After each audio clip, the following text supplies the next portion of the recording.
hang on to your seat, baby, because this one's a screamer.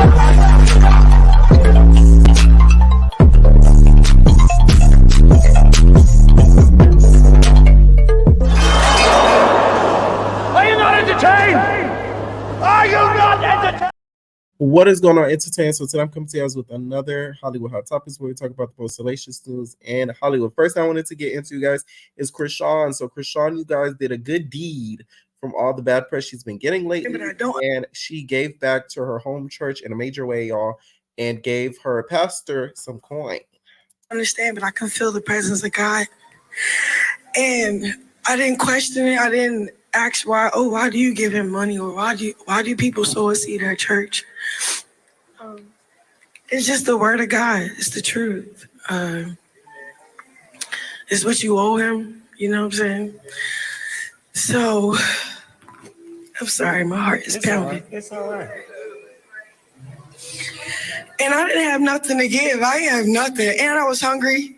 So I was, I was ready to go for real. But then, like, I was intrigued when tithes and offering came. Like, I was just ready. And I'm like, well, I wish I could pay tithes and offering. But I said it out loud. And it was a guy, like, high five. So unlike what I said in my video, tithes is not a keyword for Blueface. Y'all know I was just playing when I said that. $5, you want to go up and walk to him? I was like, sure. So then I took his $5. I looked at it. I was like, this could be some McDonald's money. But then I was like, You said what? it could be some McDonald's money. I was hungry. It could be some McDonald's money. I was always hungry as a kid. I don't know. So I'm like, okay, Lord, let's go. So then I went up and I tried to hurry back to my seat after giving him the $5. He like, come over here. And then I was like, yes. He like, yes, what? And then I was like, yes. He like, who? You don't have any manners? I was like, no. Then he like, yes, sir. I said, yes, sir. He was just like feeling me out, like, and then he just turned around and gave all the seeds that everybody was sowing the whole service. All the money that people brought to me. And then just, I gave it to you. yeah. And then you asked me what I was going to do with it. And I was just like, I'm going to pay my tithes. But it was like a clear understanding. And I couldn't explain what it was.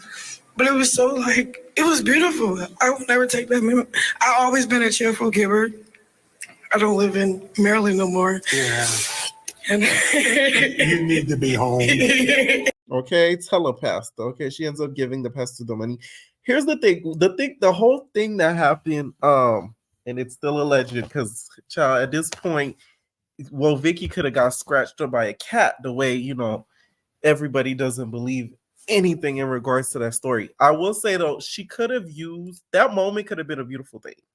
That's what people don't realize. It really could have shown like a positive aspect of Krishan on the show if her and Vicky, you know, bonded on a spiritual level. Although I don't think Vicky is innocent. And one thing I didn't like that what Vicky said is she doesn't sin. I'm like, girl, we all do. So what are you talking about? So she could have left that part out the video. That's a little quick something I had to mention that I think I forgot in that video. I feel like had she kind of bonded with Vicky instead of getting mad over those like tweets, it really could have worked out in her favor versus what might have allegedly happened. So that's what I think just with that whole situation, because seeing the spiritual side of Krishan is something that a lot of people do like about her, and they like the fact that she has such a close relationship with God. So it would have worked in her favor. And also, a lot of you guys still need to stop excusing her behavior. Okay. I feel like she has a whole lot of enablers around her. And I think if she were to move back to where there's not too much people excusing her behavior and letting her think that some of the stuff that she does is okay in regards to her anger, I think she'll be a lot better off, to be honest. I feel like she'll grow personally a lot better. I feel like she'll make a lot more business connections. It would just work out 100% in her favor. So maybe you should listen to Mr. Pastor Man and move back to Maryland, okay? Because I just don't think her crew is making it okay for her to progress in life. All right. But it is good, though, that to see her kind of pay back. We never really see celebrities do stuff like this at all. they kind of leave where they come from and they kind of forget, you know, the humble beginnings that they came from. Krishan to me is someone that, like, that's one thing that I do like about her, regardless of her thinking that she, you know, kind of gave Baddies the clout, which I think Baddie still would have been successful without her. She's still humble. That's what I like about Krishan. I feel like a lot of celebrities lack a lot of humbleness. Like, speaking of another Baddie, Stunner Girl, I feel like she lacks the most humbleness. Out of the good amount of baddies, I don't think she's humble at all.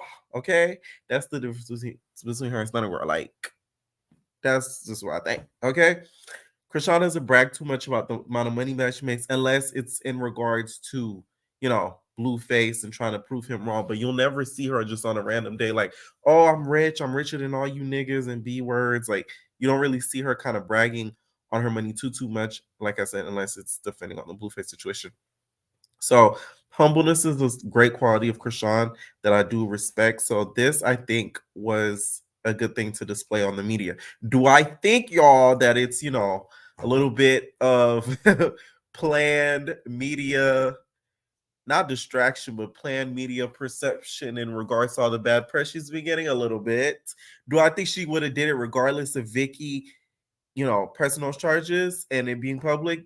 Yes, I still do think she would have did it though, regardless. But I do feel like the timing is, you know, it's perfect. I'm gonna say that. All right. So shout out to Krishan for that one. All right.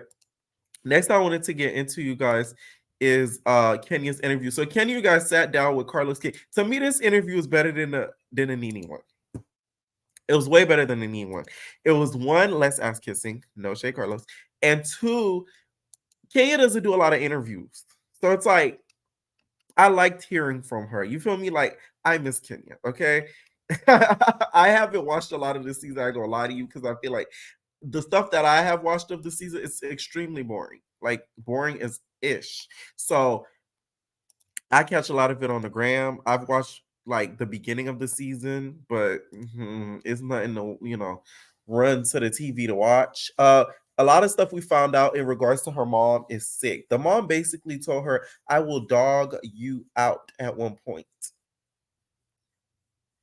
Okay. The mom, of course, never claimed her all her life. I think the mom does have a mental illness, and she is blocking out the fact that Kenya even exists. So she mentioned that in the beginning of the interview. And she also says that the reason why she don't like Phaedra is because Phaedra accused her of being like an alcoholic. And I guess the mom at one point accused her of being like a drinker. So she says it kind of triggered her and it reminded her of her mama. I'm glad that they talked about the colorism thing, because the colorism thing exists. Yeah, it do. Yeah, it do. Okay. I'm glad that they spoke about that. Like, I was like, thank God. Because on Potomac, you would have thought all of them are the same skin tone. And I'm like, you guys are not the same skin tone. Colorism does exist on y'all show. Y'all just turn a blind eye to it at, like, you know, y'all put on y'all blue contacts and call it a day. Robin.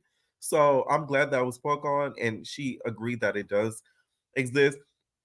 She says that a lot of the girls end up going on strike on season 5 because Kim was getting like special treatment, and that's when Portia got on the show. So Portia really needs to thank Kim, because without her, there wouldn't be a Portia.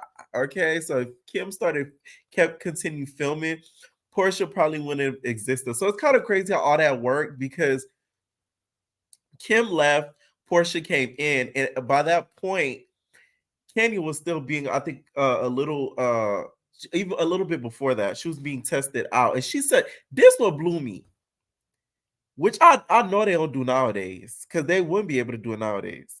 She says that when she was testing to be on the show, she did it for free. I'm like, free? I couldn't believe it. My mouth dropped. I said, are you kidding me? You didn't get a dime? She said she filmed for 1 month and she didn't get not a quarter to do the show.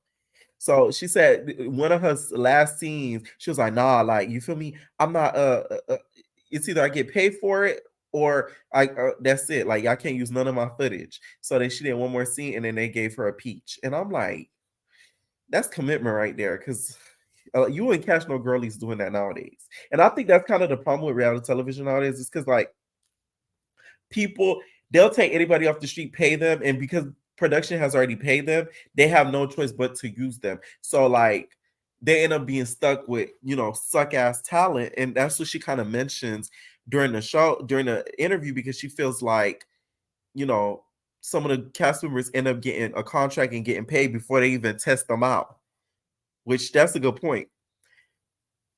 Apparently, she was about to quit on season 5 after she did the season 5, because after it aired, she got like a whole lot of backlash and she was about to quit. But then Carlos begged her to come back. I don't like how some of the people online was calling Carlos fake for doing the interview and laughing at some of the stuff that Kenya said, because Kenya did say that Nene's house, you know, got foreclosed on, because, you know, Nene says that the house that she built and it getting foreclosed on.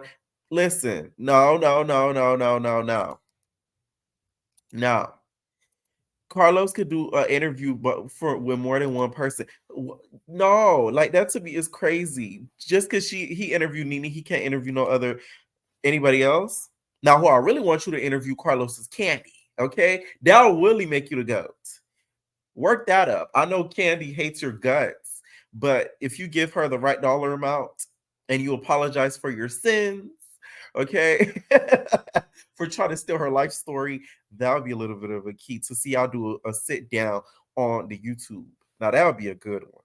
Which I think that would be a really, really, really good one. So I don't like the internet was doing that.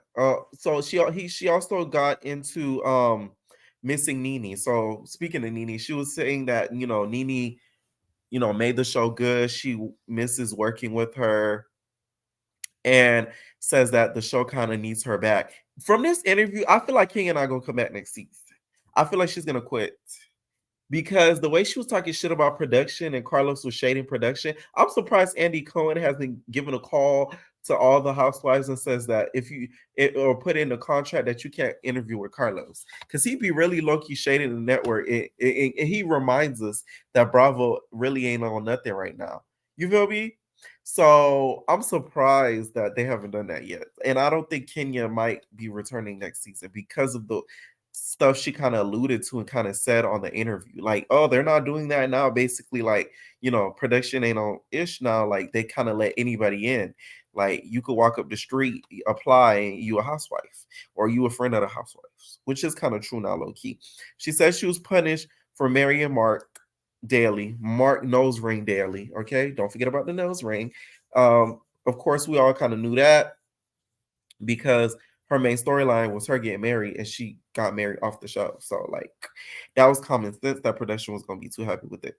All in all, the interview was like really, really good. I feel like we got into some details that we didn't really too much know, especially with how she got casted on the show. And what I liked is the fact that we find out that she wasn't a fan of the show before getting on the show. Those to me make the best characters.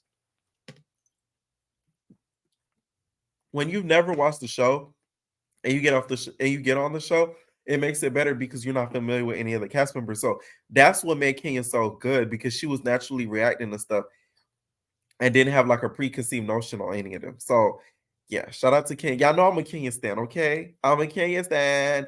Yeah. All right. All right. So quick mention, you guys. Stunner Bra. She got a feature by JT. Yeah, you like that? Eat the pussy up. Yeah, he like that. Lick the cat up. Yeah, he like that. You knew better, so you did better. And he ate my pussy and he made it wetter. Okay. Y'all heard it here first, to be honest, because I did a video on this like a couple months ago that she was going to do a feature with her. I did also, and I'm going to call myself out, I made another video saying that she didn't get the feature because she didn't want to pay, because I remember she posted on social media, says that real bitches don't charge for features. Okay. And I don't think JT gonna be doing no favors for free. Okay. So after I posted that video, and I remember I was one of the only bloggers I looked at that did a video like that. She started tweeting stuff. She started putting shades on the Instagram and stuff. I don't know if she ran across the video or what. But then she was like, oh, y'all haters talking about it's Stunner Girl. It's not, because the Instagram blogs posts a little shade about that as well, because it was like she was throwing shade against female rappers. So second thought, didn't think she got the feature, but turns out she did. So congratulations to her. Y'all already know JT is the queen of features, so she's going to eat up the feature. So shout out to her for getting that. Stunning, you guys, like I said, I don't think she's a girl's girl. Okay, I'm gonna give it a back.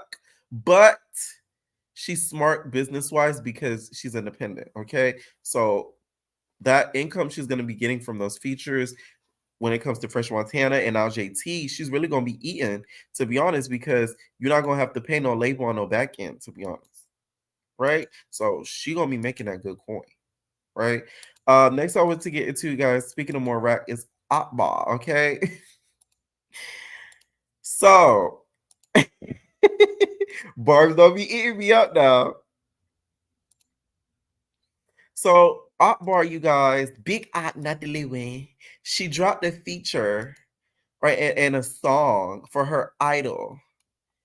Okay, Nicki Minaj. That's her idol.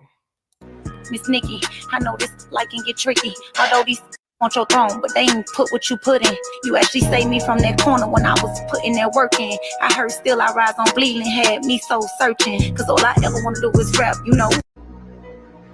Miss Nicki, I know. Okay, she said, she tweeted, they don't like to admit your, I hate when people, they don't like to admit you're cuz they so obsessed with the Nicki hate train. Nicki never told me to do none. Just like when I was in the streets with my friends and told me that they like dislike people if they ain't like them. Me, Akbar is loyal, always will be. This generation so for it, folks so scared to be themselves. So how they really feel about a person because they D-riding. But I'm no hater. And I ain't showing no ass kisser. How do y'all feel about a person should do something for you if they fuck with you? Real love don't come with stipulations. Y'all is real after people. All I see is if she with you, she'll sign you a lap dog or she annoy you, child. That lady don't owe me nothing. I was a fan before she even knew me and will be a fan to this day. Big act not to live in. Here's the thing. There's a couple things that bothered me about this. It's one, the cover art. It's blasphemous. You should never be physically crowning someone like this. Like, to me, I wouldn't mind this besides the cover art if it was any other artist. But the fact that it's her, it's coming across as ass eatery. Okay? It's like, okay, we get it. You're a huge fan. That is somebody you idol. You've driven that point home. You doing a song to honor her, to be honest, it's like low-key unnecessary. Because if you were to say what celebrity is the biggest number one Nicki fan, I'm gonna say Akbar V. No questions asked. Okay. Do I think her being a fan is genuine? I think it is genuine 100%. Do I think it's excessive? Hell yes. It's super obsessive. It's scary, low key. Okay.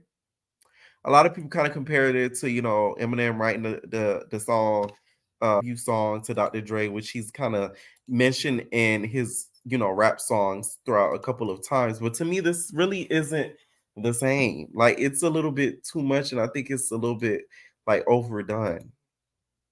Like, what was the point in driving that home? I get it's important to give people their flowers while they're still alive, but I feel like she's given her flowers enough. I feel like, to me, this is like a little bit point of a clout chasery. Okay, like, damn, like, we get it, Akbar V, we get it, and it's the cover art that bothers me. Like, that to me is when it went a little too far. Like, Nicki doesn't need you to crown her. We do it enough, and I low-key feel it's a little insulting to her. Okay. I'm just saying, all right. I feel like if somebody were to crown her, any artist that's bigger than her, that she, idolizes herself, right? Like a Lauren Hill. I'm just saying. Next, I wanted to get into, guys, is Sandra Bullock. A lot of people want her to give her Oscar back because they feel like she doesn't deserve it after the story of The Blind Side was revealed. Y'all need to leave this lady alone. Like, this is like the craziest thing ever, that y'all want this lady to give her Oscar back for something that she has nothing to do with. Okay, like, that is insane. So basically what happened is, the guy that The Blind Side is about, his name is Sean. He alleged that he was tricked into conservatorship, which he thought was adoption. So shout out to the Shade Room. They say Sean Towie is refuting allegations that he and Lay and Towie tricked blindside subject Michael Oher into conservatorship. Sean spoke to Daily Memphian on Monday. The same Oher filed a lawsuit against the couple in the Tennessee probate court. We're devastated, Towie reportedly told Daily Memphian. It's upsetting to think we would make money off of any of our children, but we're going to love Michael at 37 like we loved him at 16. In his filing, Michael, 37, claims Sean and Lay Ann had him sign documents naming his conservators in 2004. Very much Britney Spears vibes. When he was 18, Oher says he thought the paperwork was akin to being legally adopted. Instead, this past February 2023, Oher says he discovered the Towies had allegedly used the conservatorships to fatten their and children pockets. The lie of Michael's adoption is upon which co-conservatists Lay Ann and Sean Towie have enriched themselves at the expense of their ward.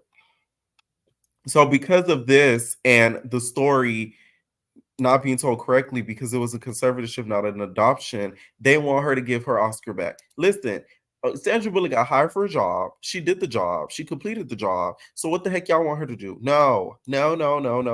She does not need to return her Oscar back. She probably barely gets nothing off of the residuals when that movie is being played on, Bravo and VH1 and all these networks, because y'all know them residual checks really ain't nothing. The writer's strike showed us this. So why should she have to give back her Oscar? I feel like the internet does too much with this.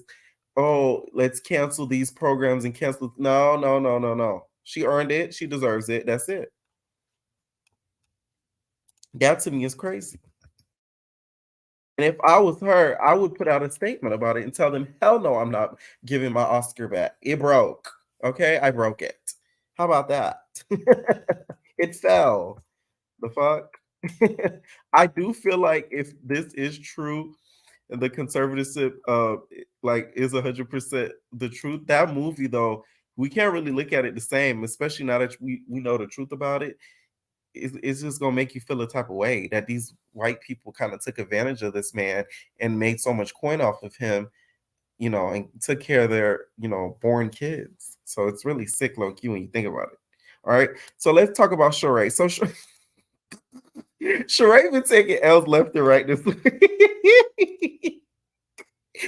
Okay, first we're gonna get into the whole after show thing, which I meant to talk about, but Baddie's took over. Oh my god, like Jesus Lord. So they did an after show and they talked about how Martell Holt didn't pay, I guess, for like this dinner party or whatever that they had, didn't pay for all of the guests and had them it was for Sheree's birthday, and had them cash app him their portion of like the meals and stuff like that, right? So Sanya felt away because her husband has done it before for some of the housewives or whatever. So she thought that the energy would be reciprocated, but it wasn't. This to me, Sanya, if this doesn't make you wake up, this clip, I know you guys have seen it everywhere on social media. If this doesn't make Sanya wake up and realize that she's not a part, like an important part of the show, I don't know what will. This showed me that not only Sheree not your real friend, that's not your friend. Marlo not your real friend. Because they was talking while you was talking and they just ignored you completely like you was a damn ghost. Okay? You would have thought you ran the track about that studio. They was just talking and talking. You was just trying to get, your point across, and they could care less. All right. And Sheree to me is not gonna end up with a man before the end of her time, because it was they even did. I remember there was an episode where they saw like a shaman or something like that, and they told one of the things they told Sheree, they're like, oh, Sheree, you're not gonna end up finding a man because of your choices or something like that. Basically, like she don't pick them right. I feel like Martell used her, and it low-key makes me mad because you really let this man like finesse you, because he got a good old check out of probably Bravo, because I doubt he was filming for free. And if he was, he probably took, he asked you for a little cut real quick, like, hey, give me a couple of bands. And not even that, he got more notoriety on another network.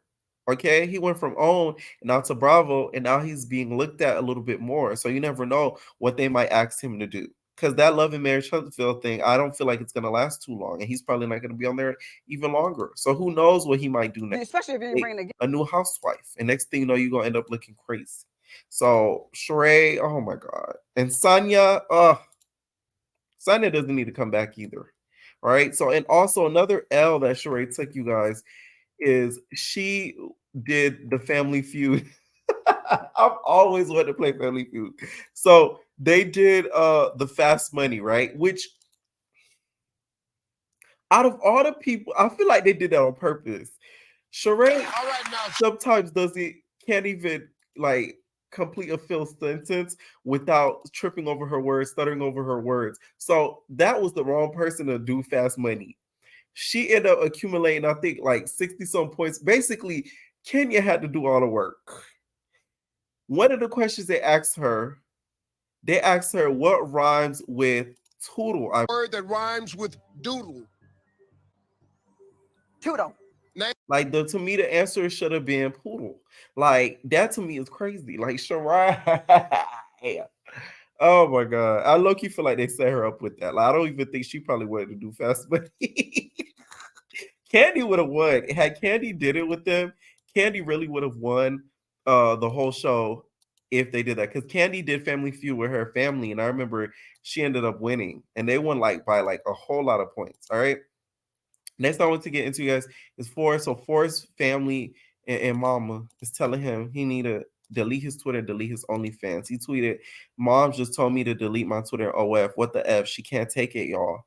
Well, now it's a little bit too late. Them pictures already probably saved in people's bookmarks, screenshotted, okay, you know, put into back pages. So hey, it's a little bit too late. Might as well keep on going. I'm just saying, okay, like you went it a little bit too far. You already got in the cage. All right, there's no more you can really do. I'm just saying. Also, one last thing I wanted to mention: Keke Palmer is going to be in Usher's new video. I saw online that she was getting a lot of criticism for it. I do think that, like, okay, the whole thing that happened with Usher is one thing, but I think this is taking it a step too far if they're still together. I don't think they're still together, in my opinion. I feel like they're already separated. She hasn't really addressed if they are or not, so I don't think that they're together like at all. So that's why I think she was willing to really do the video, because I don't see him being too cool with her doing the video if they were together. All right, the song though is fire. Somebody say that your boyfriend's. One thing about Usher, he know how to make a bop. I mean, god damn. Oh, Usher knows how to make a bop. Let me know what you guys think about some of these topics in this video, and we're out, babies. No personal thing.